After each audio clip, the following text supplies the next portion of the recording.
નમસ્કાર મિત્રો, વિડીયોમાં તમારું સ્વાગત છે। જી હા મિત્રો, અત્યારે હાલના સૌથી મોટા અને મહત્વના સમાચાર સામે આવી રહ્યા છે। તો મિત્રો, સમાચારમાં વાત કરીએ તો વડોદરા શહેરમાં ઘાત પદાર્થોમાં અસ્વસ્થતાનો વધુ એક ગંભીર કિસ્સો સામે આવ્યો છે, જેને ફૂડ સેફ્ટી સામે મોટા સવાલો ઊભા કર્યા છે। અહીં એક જાણીતા પિઝા આઉટલેટ ડોમોલેશનમાંથી ડિલિવરી લેવામાં આવેલા પિઝામાંથી જીવડું નીકળતા ગ્રાહકે ભારે હોબાળો મચાવ્યો હતો। ગ્રાહકે આક્ષેપ કર્યો છે કે આખા આઉટલેટમાં મોટી સંખ્યામાં જીવાતો અને ગંદકીના દ્રશ્યો જોવા મળ્યા હતા।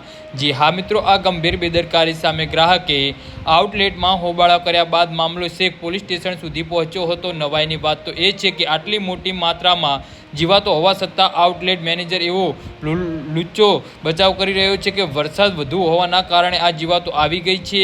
તો ગ્રાહકની ફરિયાદના પગલે પોલીસે આ મામલે મધ્યસ્થ કરી છે અને પોલીસે બંને પક્ષો વચ્ચે લાંબી વાતચીત કરાવીને આખરે આ મામલો સમાધાન કરાવ્યું હતું। સમાધાનના ભાગરૂપે ડોમિનોઝ પિઝા દ્વારા ગ્રાહકને તેમના ઓર્ડરની સંપૂર્ણ રકમ પરત રિફંડ કરવામાં આવી હતી। ભલે આ કિસ્સામાં પોલીસે સમાધાન કરાવી દીધું હોય, પરંતુ બ્રાન્ડેડ આઉટલેટમાં આ જોવા મળતી આવી ગંદકી અને સ્વચ્છતાનો અભાવ લોકોના સ્વાસ્થ્ય સાથે ગંભીર ચેડા સમાન છે।